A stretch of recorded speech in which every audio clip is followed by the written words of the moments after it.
All right, let's dive right into this explainer. Today we're unpacking a massive spiritual thought experiment based on the readings of Edgar Cayce.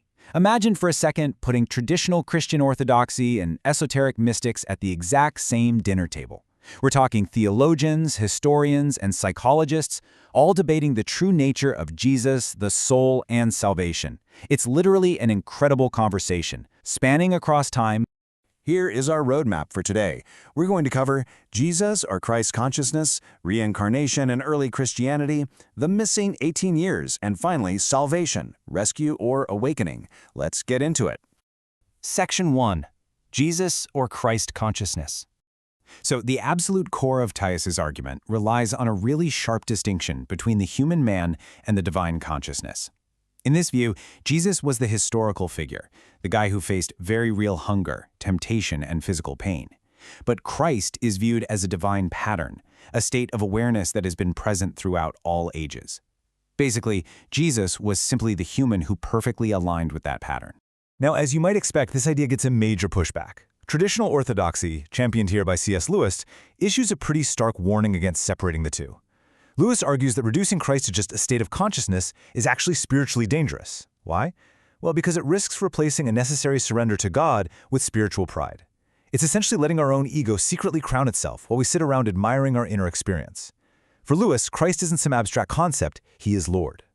On the flip side, Cayce and mystics like Meister Eckhart take the exact opposite stance. They argue that treating Jesus as this completely untouchable exception actually stops us from walking his path. I mean, as Eckhart notes in the text, if Christ was born in Bethlehem but never born in me, what good is that? Cayce views Jesus more as an elder brother, someone who walked the path ahead of us, showing exactly what the human soul can achieve when it totally empties itself of ego and chooses love. It's the classic tension, right? Worshipping from a distance versus undergoing a radical inner transformation. Moving right along to Section 2, Reincarnation in Early Christianity. Which brings us to a huge, divisive question. If the soul existed way before birth and gets multiple lifetimes to learn, does that turn salvation into a long, drawn-out education? Or, as critics argue, does it dangerously remove the urgency of grace? This specific question splits our imaginary panel right down the middle.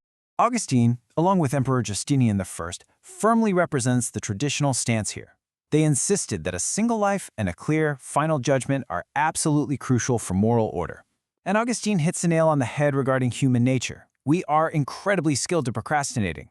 If we genuinely think we have endless lifetimes, we're just going to delay our own spiritual growth. And from a political standpoint, Justinian knew that an empire needs clear, unified doctrine to keep society from fragmenting. But then you have early theologians like Origen backing up Cayce's perspective. They argued that having multiple lives is actually the only way to explain the sheer inequality and suffering we see at birth. For Origen, this doesn't erase grace at all. Rather, it showcases a divine justice that is medicinal and incredibly patient instead of just punitive. Cayce echoes this entirely, suggesting that reincarnation reveals the patience of God, giving the soul the actual time it needs to wake up and return to its divine purpose. So, if this idea was floating around, why did it get pushed to the margins? Well, we can't say for sure that reincarnation was definitively part of original Christian truth, but historians like Elaine Pagels remind us that the early church wasn't just one neat, unified system. It was wild and incredibly diverse. But as the church became the official religion of the empire, a lot of these diverse mystical ideas were pushed out to protect a unified authority. Turns out, institutional power and approved doctrines tend to develop hand in hand. Section 3. The missing 18 years.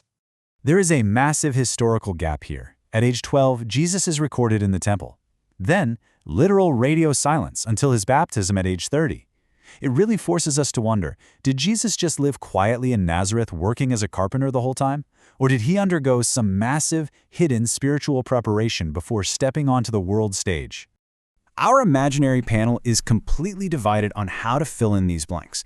You've got Jewish historians stressing that an ordinary life in Galilee, learning the Torah, doing manual labor, was a profound preparation all on its own. No exotic chips required. But esoteric thinkers strongly disagree. Nicholas Notovich famously claimed Jesus traveled through India, Persia, and Egypt. Meanwhile, Edgar Cayce suggested Jesus underwent intense discipline with the Essenes, which was a strict Jewish sect. And bringing us back down to earth, the Dead Sea Scrolls scholar notes that while that intensely disciplined sectarian world certainly existed, there is zero hard archaeological proof directly linking Jesus to them. But honestly, whether you read these stages as literal history or pure spiritual metaphor, they map out a fascinating blueprint for how a soul gets refined. Think about it. It starts at home, with Mary teaching tenderness and hidden obedience. Then the community, maybe the Essenes, disciplining the mind and desires. And finally, the wilderness, with John the Baptist, stripping away all illusions through fasting. It asks a really profound question. What kind of hidden, rigorous discipline must happen before a human being is ready to carry a massive public mission without it turning into an ego trip? And that brings us to Section 4, Salvation, Rescue, or Awakening. This is the ultimate theological tug-of-war. On one hand, we have salvation framed as a dramatic rescue operation, a divine gift extending down from the outside. And on the other hand, salvation is seen as a gradual, internal blooming of a consciousness that's already planted right inside you. The traditional view is fiercely championed by the Apostle Paul. He insists that we absolutely cannot self-improve our way to heaven. Remember, Paul was actively persecuting Christians until he was, in his own words, literally seized by mercy on the road. For Paul, the human heart can't just climb its way to God through sheer effort or hidden knowledge. We require a completely external act of grace to break the cycle of sin. We don't save ourselves by mimicking a hero, we are rescued. But then the mystics, think Rumi, Thomas Merton, Simone Weil, they counter this by saying grace is actually about unmasking the false self. Merton warns that you can use all the right religious language and still live entirely from your ego.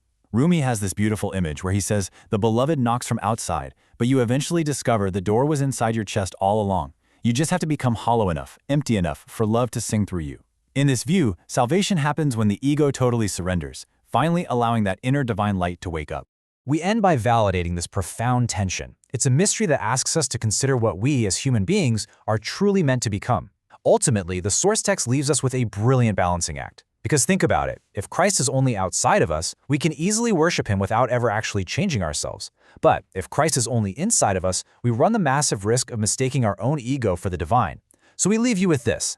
Did Jesus come solely to be worshipped from afar, or did he come to awaken the divine spark already planted in every single soul? Something to think about.